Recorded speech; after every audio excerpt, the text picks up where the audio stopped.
The Gospel according to Mark chapter 5. And they came over into the other side of the sea, into the country of the Gadarenes. And when he was come out of the ship, immediately there met him out of the tombs a man with an unclean spirit, who had his dwelling among the tombs, and no man could bind him, no, not with chains, because that he had been often bound with fetters and chains, and the chains had been plucked asunder by him, and the fetters broke in pieces. Neither could any man tame him. So they couldn't lock this guy up. He was so demonized. And always, night and day, he was in the mountains and in the tombs, crying and cutting himself with stones. But when he saw Jesus afar off, he ran and worshipped him, and cried with a loud voice. So he's the one, he saw him, he went running over to him. What have I to do with thee, Jesus, thou Son of the Most High God? I adjure thee by God, that thou torment me not. For he said unto him, Come out of the man, thou unclean spirit. And he asked him, What is thy name? And he answered, saying, My name is Legion, for we are many.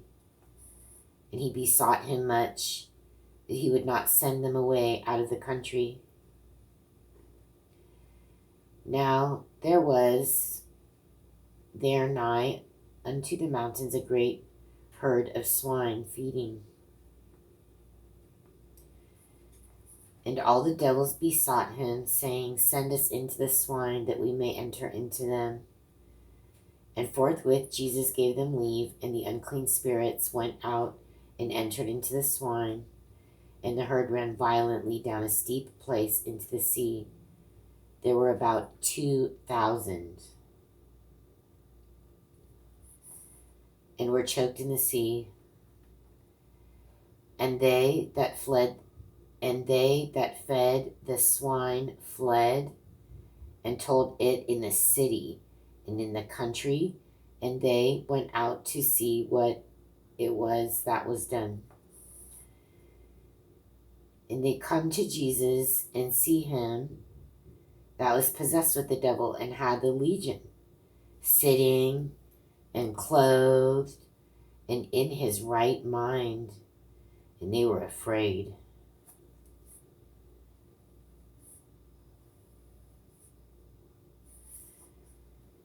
And they that saw it told them how it befell to him that was possessed with the devil, and also concerning the swine. And they began to pray him to depart out of their coasts. What? They're not too bright. He's healed the town, freak. You're like, oh my gosh, they're so scared. They're total sinners. And why do they have 2,000 swine? Anyway, it's not like they're wild swine. It's some guy's pigs. This guy has 2,000 pigs. A great herd of swine feeding. Doesn't say they're wild, because it says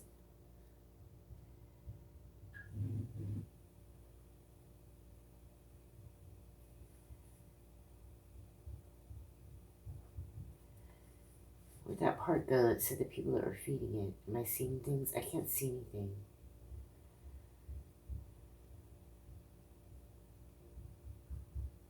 Yeah, and they that fed the swine. Yeah. What are they saying? They're feeding it. It's theirs. They're not wild. How in the world do they have 2,000 pigs? That's crazy. Isn't that it's way more than somebody should have? Seems like a lot. Well, we know they're not Hebrew with all that swine. I don't know what's going on here. I know that I just listened to a show and they think that it's because they want to go back to the evil spirits in the marine spirits. It's probably so gross, right? Is there some kind of animal in the ocean that has like a pigtail? Like, that looks like something else but has a pig's tail? I'm sure there is. Or like a pig snout. And then the rest is another animal. It's so gross. But yeah, that's the excuse there. Because why would they ask to do that so bad? They're not doing it to stay in the pig, right? And to corrupt people with their just being more unclean than the pig. They're doing it so they can get back in the water and live and continue to reproduce.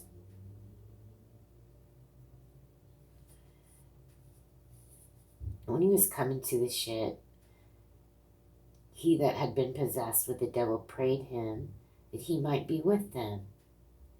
Howbeit Jesus suffered him not, but saith unto him, Go home to thy friends, and tell them how great things the Lord has done for thee, and hath had compassion on thee. And he departed and began to publish in Decapolis how great things Jesus had done for him, and all men did marvel. And when Jesus was passed over again by ship unto the other side, much people gathered unto him, and he was nigh unto the sea. And behold, there cometh one of the rulers of the synagogue, Jairus by name, and when he saw him, he fell at his feet,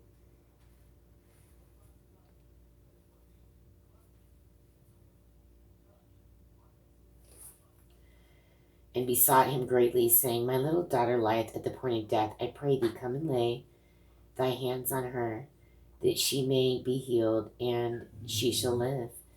And Jesus went with him, and much people followed him and thronged him.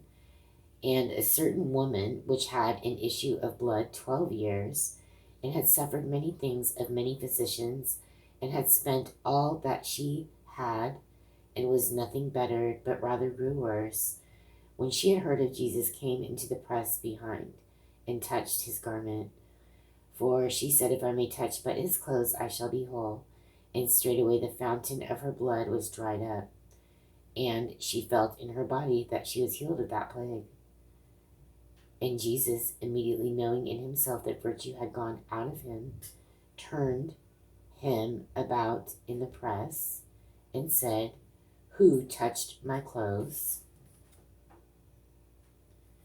So he could feel the virtue leaving his body. He could tell immediately that some of his Holy Spirit had just left his body. Well, let's not call it that, Holy Spirit, yet, because he hasn't bestowed that yet at this point in time. But he felt his power, his energy, his virtue leaving his body the second she did this, right? She's really smart. And he looked round about to see her that had done this thing.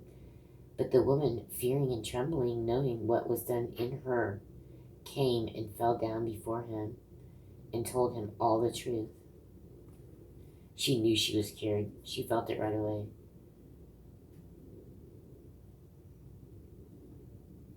She felt in her body that she was healed of that plague.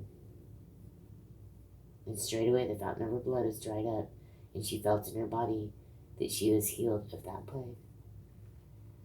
So she just touched his clothes. She was healed. He felt his spirit leave, some of it leave his body, and his virtue, his power. And she was like immediately healed. So he asked who touched me, and she came and told him. And he said unto her, Daughter, thy faith hath made thee whole. Go in peace, and be whole of thy plague. While he yet spake, there came from the ruler of the synagogue's house certain which said, Thy daughter is dead. Why troublest thou the master any further? As soon as Jesus heard the word, that was spoken, he saith unto the ruler of the synagogue, Be not afraid, only believe.